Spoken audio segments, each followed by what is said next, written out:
শত ঝড়ঝাপটা আসলে, ব্যথা বেদনা আসলেও নিজেকে সান্ত্বনা দেওয়া, নিজেকে স্থির রাখা। একজন মুমিন তার জীবনের সুখ স্বাচ্ছন্দ্যে ঈমানের উপরে থাকা তার জন্য খুব সহজ, কিন্তু যখন ব্যথা বেদনায়, দুঃখ কষ্টে ঈমানের উপরে থাকা তার কঠিন। এজন্য কয়েকটি বিষয় মনে রাখবেন আপনার জীবনে। কোরআন এবং সুন্নাহর ভাষায় কয়েকটি শব্দ। আল্লাহ বলেন লা তাহজান, দুশ্চিন্তা করো না। আল্লাহ বলেন লা তাখাফ, ভয় করো না। আল্লাহ বলেন লা তাগদাব, রেগে যেও না। আল্লাহ বললেন ওয়ালা তাইআস, নিরাশ হইও না। ওয়া তাওয়াক্কাল আলাল্লাহ, জীবনের সর্বক্ষেত্রে আল্লাহর উপর ভরসা করুন। সত্যিই একজন মুসলিম, একজন মুমিন, তার জীবন ভিন্ন ব্যক্তির চেয়ে ব্যতিক্রম। সহিহ মুসলিমের হাদিস, আল্লাহ রাসূল সাল্লাল্লাহু আলাইহি ওয়াসাল্লাম বলেন আজাবান লিআমরিল মুমিন ইন্না আমরাহু কুল্লাহু খায়র। মুমিনের জন্য বিষয়টি সত্যি আশ্চর্যজনক। মুমিনের কোন বিষয়ে কখনো অকল্যাণ হতে পারে না, সবটাই কল্যাণকর। ওয়ালাইসা যালিকা লিআহাদিন ইল্লা লিল মুমিন, জীবনের সবটাই কল্যাণকর, এটা শুধু হতে পারে মুমিনের ক্ষেত্রে, অন্য কারো ক্ষেত্রে হতে পারে না। কিভাবে? ইন আসাবাতহু সাররা শাকার, যদি জীবনে অনেক কিছু উন্নতি অগ্রগতি আপনি পেয়ে থাকেন, আপনি আল্লাহর শুকরিয়া আদায় করেন। আল্লাহ আপনাকে দিয়েছেন, আল্লাহর কৃতজ্ঞতা প্রকাশ করেন। ফাকানা খায়রাল্লাহ, এটা মুমিনের জন্য কল্যাণকর বিষয়। ওয়া ইন আসাবাতহু দাররা সাবার ফাকানা খায়রাল্লাহ, আর যদি আপনি বিপদগ্রস্ত হন, আপনি আল্লাহর উপর ভরসা করে ধৈর্য ধারণ করেন, এটাই আপনার জন্য কল্যাণকর। সুতরাং মুমিনের জীবন অন্যের জীবন থেকে ব্যতিক্রম ধর্মী। আপনার জীবনের সবটাই হলো কল্যাণকর। আমরা যেন আমাদের জীবনটাকে সেভাবে গড়ে তুলতে পারি, আল্লাহ আমাদের তৌফিক দান করুন। وذلك بالإيمان بالقدر خيره وشره, আর এটা তখন হবে যখন আপনি ভাগ্যের ভালো মন্দের প্রতি পরিপূর্ণ ঈমানদার হতে পারবেন। দুঃখ বেদনা কষ্ট এসে গেলে ভাগ্যকে দোষারোপ শুরু করবেন, নিজেকে দোষারোপ শুরু করবেন, আল্লাহকে দোষারোপ শুরু করবেন, তখন এটি আপনার জন্য কল্যাণকর নয়। কিন্তু যখন এই ভাগ্যের প্রতি আপনি পরিপূর্ণ ঈমানদার হবেন, বিশ্বাসী হবেন, তখনই আপনার জীবনটার সকল অবস্থাই হবে কল্যাণকর। আসি সেই কয়েকটি শব্দ। আল্লাহ বলছেন লা তাহজান, দুশ্চিন্তাগ্রস্ত হয়ো না। সমস্যার সম্মুখীন হতে পারো, কিন্তু মনে রাখো আল্লাহ সুবহানাহু ওয়া তাআলা সব সমস্যা দূর করতে পারেন। সুবহানাল্লাহ। আল্লাহ রাব্বুল আলামিন সূরা আত-তাওবা 40 নম্বর আয়াতে বলেন ইয হুমা ফিল গারি ইয ইয়াকুলু লিসাহিবিহি লা তাহজান ইন্নাল্লাহা মা'ানা। রাসূলুল্লাহ সাল্লাল্লাহু আলাইহি ওয়াসাল্লাম যখন মদিনার মক্কার পরিবেশ এমন কঠিন হয়ে গেল, থাকার মতো সুযোগ নেই, সাথে আবু বকর সিদ্দিক রাদিয়াল্লাহু আনহুকে নিয়ে বের হলেন মদিনার দিকে। আশ্রয় নিলেন পাহাড়ের গর্তে, নেই আর সাথে কেউ। শত্রুরা টহল দিচ্ছে মাথার উপরে, গর্তের মুখে। আবু বকর রাদিয়াল্লাহু তাআলা আনহু ভীত, দুশ্চিন্তায় পড়ে গেলেন। রাসূল সাল্লাল্লাহু আলাইহি ওয়াসাল্লামকে বললেই তিনি যে কথা বলেছিলেন, আল্লাহ সেটিকে কোরআন কারীমে তুলে ধরেছেন আমাদের শিক্ষার জন্য। আল্লাহ বলছেন ইয হুমা ফিল গার, যখন শুধু তারা দুজনেই সেই গর্তের ভিতরে ছিলেন। ইয ইয়াকুলু লিসাহিবিহি লা তাহজান, রাসূলুল্লাহ সাল্লাল্লাহু আলাইহি ওয়াসাল্লাম তার সফর সঙ্গীকে বললেন, লা তাহজান, দুশ্চিন্তা করো না, ইন্নাল্লাহা মা'না, জেনে রাখো আল্লাহ আমাদের সাথে রয়েছেন। সুবহানাল্লাহ। আল্লাহ বলছেন, ফাআনজালাল্লাহু সাকিনাতাহু আলাইহি ওয়া আইয়াদাহু বিজুনুদিন লাম তারাউহা। এই আত্মবিশ্বাসের ফলে, আল্লাহর উপরে এই ভরসার ফলে আল্লাহ সুবহানাহু ওয়া তাআলা তাদের প্রতি প্রশান্তি নাযিল করলেন।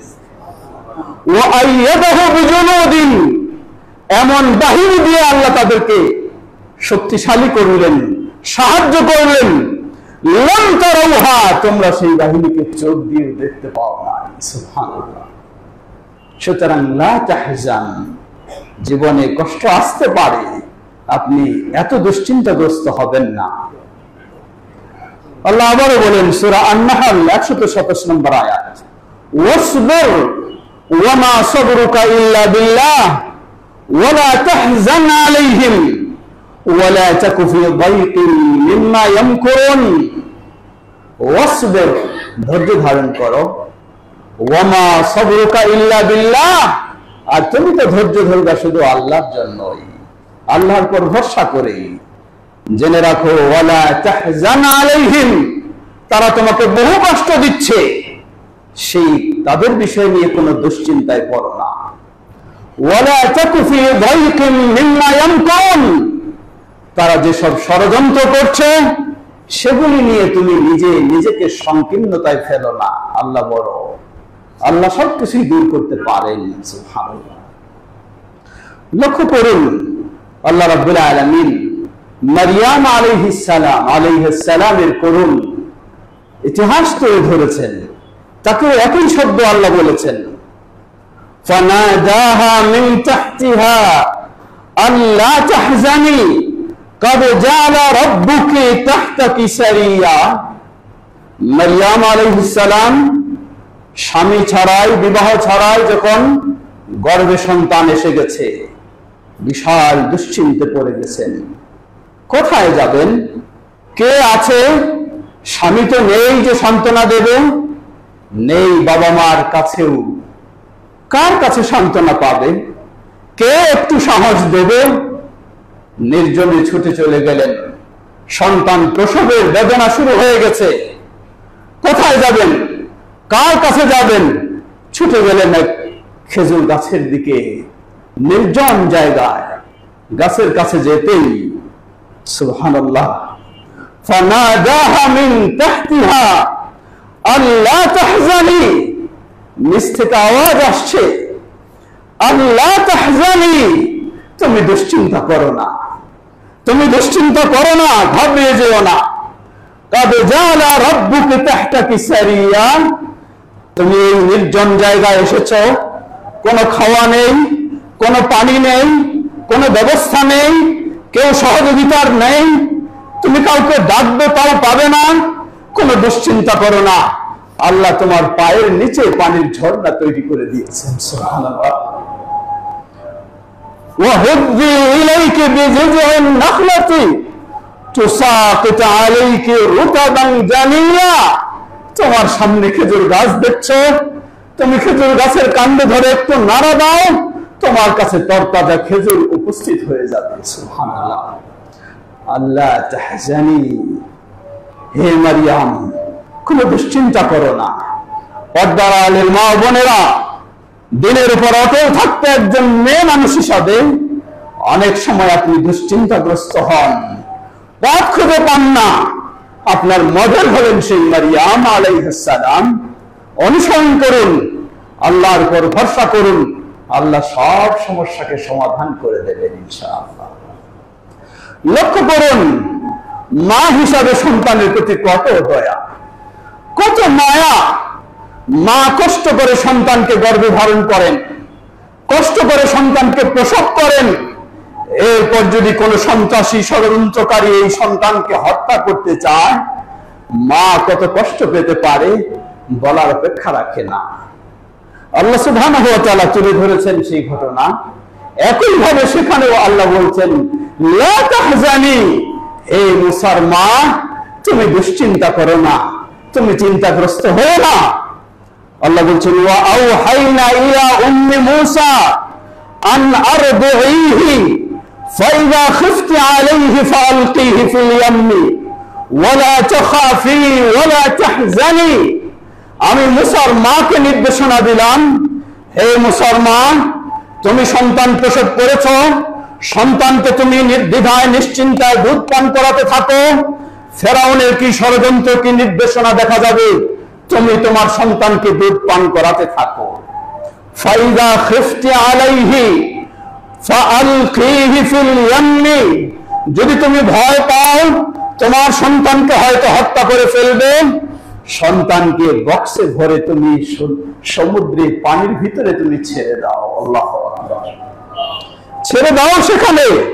ওয়ালা তাখাফি, কোনো ভয় করো না। ওয়ালা তাহজানি, কোনো দুশ্চিন্তা করো না। তোমার সন্তান কিভাবে বাঁচবে, তোমার সন্তান কিভাবে রক্ষা পাবে, কোনো তুমি দুশ্চিন্তা করো না। ইন্না রাজ্জুহু ইলাইকি ওয়া জাইলুহু মিনাল মুরসালিন, জেনে রাখো আমি তোমার সন্তানকে আবার তোমার কাছে ফিরিয়ে নিয়ে আসবো। সুবহানাল্লাহ। ওয়া জাইলুহু মিনাল মুরসালিন, শুধু তোমার কাছে ফিরিয়ে নিয়ে আসবো না, আমি তোমার সন্তানকে রাসূল পর্যন্ত বানিয়ে দেব। সুবহানাল্লাহ।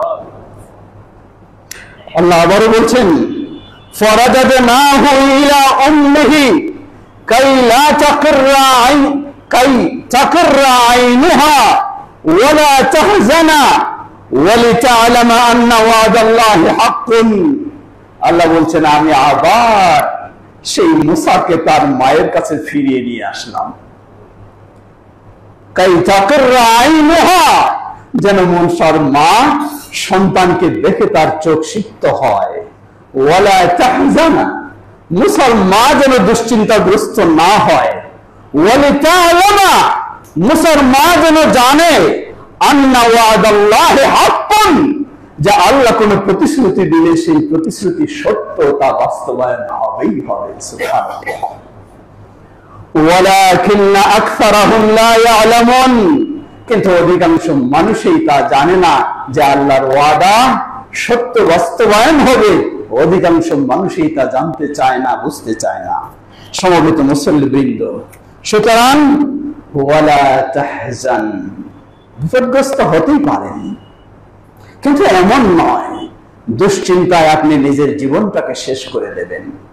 মানুষ কখন আত্মহত্যা করে? মানুষ যখন এই জ্ঞান না রাখে, ইবলিস তখন তার কাছে এসে পরামর্শ দেয়, তুমি যে ভয়ঙ্কর পরিস্থিতিতে পড়ে গেছো, তোমার কোনো মুক্তি নেই, এই দুশ্চিন্তা থেকে তোমার মুক্তির পথ একটাই, তাহলে তুমি আত্মহত্যার পথকে বেছে নাও। নাউযুবিল্লাহ। কখনো এটি শান্তির পথ নয়, মুক্তির পথ নয়। আল্লাহ বলছেন ওয়ালা তাহজান, তুমি দুশ্চিন্তাগ্রস্ত হও না, আল্লাহর সাহায্য চাও, আল্লাহ তোমাকে অবশ্যই ব্যবস্থা করে দেবেন ইনশাআল্লাহ।